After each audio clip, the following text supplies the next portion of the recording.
Et j'ai trouvé que c'était vraiment stupide. Pourquoi aller à l'école et obtenir un job et ne rien savoir sur l'argent? Bonjour chers amis, j'espère que vous allez super bien. Aujourd'hui, je vais partager avec vous une petite vidéo très importante sur l'auteur du livre Père riche, Père pauvre. Pour ceux qui ne le savent pas, mon père riche était le père de mon meilleur ami. Mon père pauvre était un académique qui n'avait que de bonnes notes. Ce n'était pas mon cas. C'était plutôt un élève avec de mauvaises notes dans les bons jours. Mais mon père riche n'a jamais fini l'école, donc il avait un point de vue complètement différent. Ce n'est ni faux ni juste. Mon père riche était un entrepreneur, et mon père pauvre était un prof d'école. Responsable de l'éducation, doctorat, Stanford. Il avait toutes les références académiques. Donc à l'âge de 9 ans, à Hello Hawaii, mon père a commencé à m'éduquer. Parce que j'ai demandé à mon prof de CMA, « Qu'est-ce qu'on apprend sur l'argent ?» Il a répondu, « Nous n'enseignons pas sur l'argent. » Et j'ai trouvé que c'était vraiment stupide.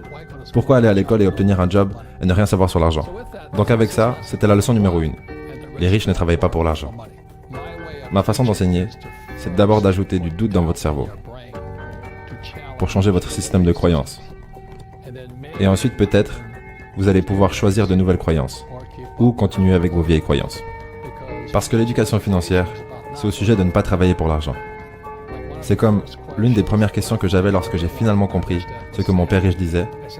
J'ai dit alors, quand est-ce que je n'aurai plus jamais besoin d'un salaire? Donc mon but n'était pas, vous savez, d'aller sur la lune, ou de trouver une cure contre le cancer. Mon travail c'était, quand est-ce que je n'aurai plus jamais besoin d'un salaire? Parce que tant que vous aurez besoin d'un salaire, que ce soit d'un employeur ou comme mon père pauvre, il était tellement effrayé à l'idée de perdre sa retraite de l'État. Et moi je suis là, mais quelle est cette façon de gérer sa vie? Ta retraite? Mon vieux père s'était plus ou moins fait virer. Il a perdu sa retraite. C'était la chose la plus effrayante au monde pour lui, de ne plus avoir de retraite. Après ça, c'était la sécurité sociale, ce qui est encore pire. Donc, c'est pour ça que mon but, lorsque j'avais votre âge, peut-être un peu plus âgé, aux alentours de 25 ans, j'ai dit, mon but est de ne plus jamais avoir besoin d'un salaire, de la part de qui que ce soit, y compris le gouvernement. Je ne veux pas d'assurance santé ou de sécurité sociale. Je disais, vous faites-le, moi je ne le ferai pas. Juste à cause de ceci, c'était la différence. Parce que je n'ai jamais voulu travailler pour l'argent, pour ensuite avoir besoin d'une retraite. Donc pour le moment, laissez-moi aller à la leçon ici. Donc cela vient du livre Père riche, Père pauvre. Et en voilà quelques distinctions. Donc voilà ce que votre banquier veut voir.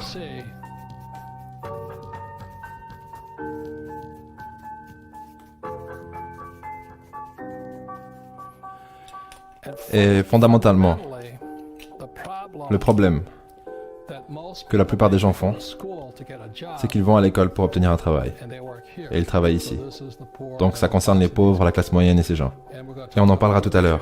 Mais votre première ligne dans les dépenses, c'est les taxes.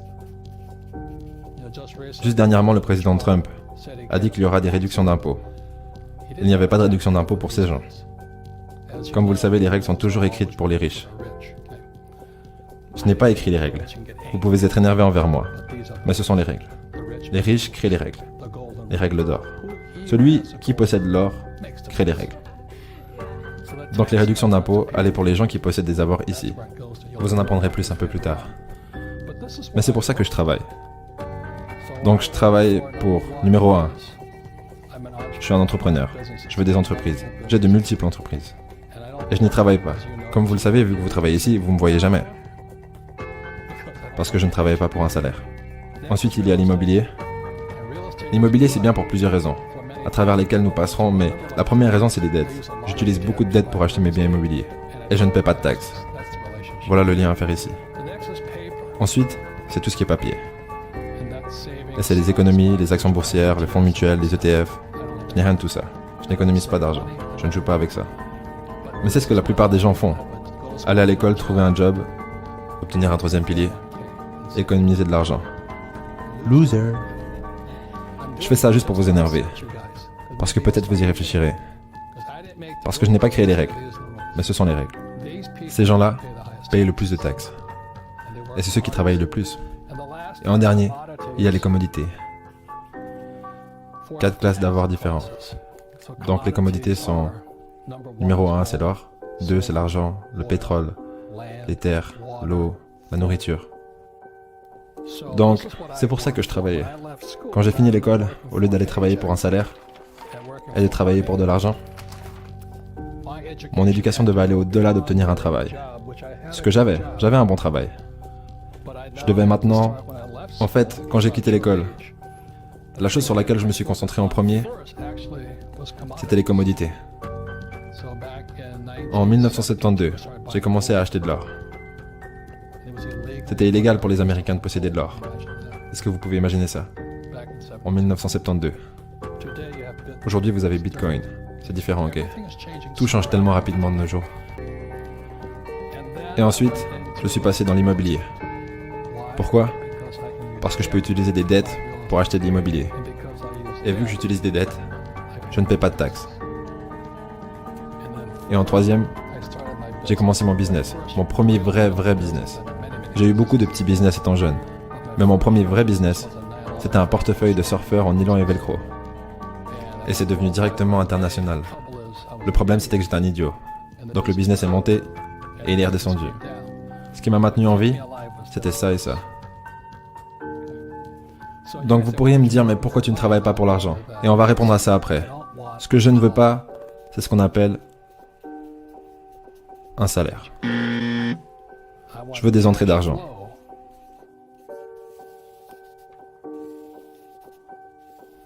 Depuis là. Donc c'est ça que je veux dire quand je dis que les riches ne travaillent pas pour l'argent. Vous voulez des entrées d'argent qui vous font payer très peu de taxes. Et je peux utiliser beaucoup de dettes ici. La personne moyenne qui est allée à l'école, sa plus grosse charge, c'est les prêts d'étudiants bien sûr. Mais c'est horrible ce qu'ils vous font de nos jours. Les prêts étudiants sont les pires dettes qui soient, car vous ne pouvez pas vous mettre en faillite. Ensuite, vous allez essayer d'acheter une maison, et vous allez appeler ça un bien, alors qu'en réalité c'est une charge. Pourquoi? Parce que l'argent part de ce côté. Votre maison vous coûte de l'argent tous les mois. Vous louez une maison, ça vous coûte de l'argent. Ok? Ensuite, vous aurez besoin d'avoir une jolie voiture. J'en avais une. Donc le problème avec la plupart des jeunes, c'est qu'ils vont à l'école et ils trouvent un job. La plupart d'entre eux sont endettés par des prêts d'étudiants. Après, ils essaient de se marier, acheter une maison, une voiture. Et après, ils ont des dettes de carte de crédit. Mais ils n'ont jamais la chance d'arriver ici. Donc quand je dis que les riches ne travaillent pas pour l'argent, je n'ai jamais voulu dépendre d'un salaire, que ce soit d'un employeur ou du gouvernement. Je voulais être un être humain libre. Mais si vous avez un job, vous êtes taxé. Si vous engagez des employés, ils vous donnent des allègements fiscaux. Regardez Amazon par exemple, qui cherche un nouveau siège. Give a little bit. Give a little bit of your love to me. Tous les gouvernements veulent leur donner un siège. S'il vous plaît, venez en Inde. S'il vous plaît, venez au Canada. Pourquoi? Parce qu'ils apporteront des employés. Et les employés payent des taxes. C'est la même chose avec Tesla. Je crois qu'ils ont reçu 50 milliards ou quelque chose du genre de la part de l'État du Nevada parce qu'ils apportent des employés. Voilà. J'espère que vous avez regardé la vidéo jusqu'à la fin comme moi et que vous avez appris une très belle leçon derrière cette vidéo. Vous savez, moi, à la base, je suis quelqu'un qui vise travailler dans la fonction publique. Et depuis que je commence à écouter les personnes comme Robert Kiyosaki, vraiment, j'ai balancé ma façon de penser, j'ai changé mon mindset et puis aujourd'hui là, tout ce que je touche comme argent, tout ce que je frôle dans mes mains comme argent, je me rassure que j'investis ça d'une façon ou d'une autre dans des initiatives, dans des projets entrepreneuriaux qui peuvent me faire gagner plus d'argent. Donc si toi aussi tu as aimé cette vidéo de Robert Kiyosaki, alors mets en commentaire tes impressions. Si tu veux écouter d'autres vidéos de Robert Kiyosaki, alors mets juste un pouce et commente la vidéo. Dis-moi tout simplement que tu veux plus de vidéos sur Robert Kiyosaki et je vais me rassurer de te faire voir plus de vidéos qui vont renforcer ton développement personnel, te faire comprendre ce qu'on appelle l'éducation financière, parce que comme il a dit dans la vidéo, à l'école on nous apprend tout sauf ce que signifie l'argent, et pour lui tous ceux qui vont à l'école ce sont des losers parce que eux, quand on finit de fréquenter, quand on finit d'aller à l'école. La prochaine étape, c'est de trouver le travail. Et lorsqu'on trouve le travail, on paie les taxes et aussi, en dehors du taxe, on paye le loyer, on paye une voiture, dépendamment de ce qu'on compte avoir. Mais ce qui est sûr, on fait plus de dépenses que de bénéfices. Donc, chers amis, si vous avez aimé cette vidéo, alors mettez un pouce, commentez, partagez pour pouvoir aussi éduquer les autres personnes. Avant de quitter cette vidéo, regardez un petit trailer de la prochaine vidéo et on se capte à la prochaine fois. Elon Musk, est-ce que j'ai besoin d'être diplômé pour réussir? Non, non. Il n'y a pas besoin d'avoir un diplôme universitaire. Genre, pas du tout. Même d'avoir été à l'école secondaire n'est pas une nécessité en soi. Si quelqu'un a été diplômé dans une grande université, ça peut être un indicateur qu'il sera capable de faire de grandes choses, mais c'est pas nécessairement le cas.